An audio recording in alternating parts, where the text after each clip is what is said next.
Idol, lumipat tayo sa kabilang bato. Pero mabato yata dito mga idol. Wala naman. Maliliit Saan na yata yung mga malalaki? Puro bata naman yung mga isda dito.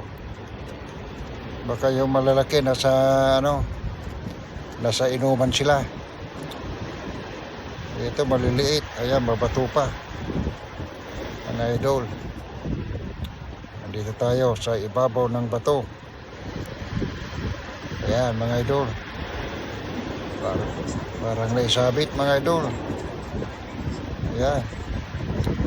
Ay, parang naisabit. Okay, mga idol. Ito muna. Pag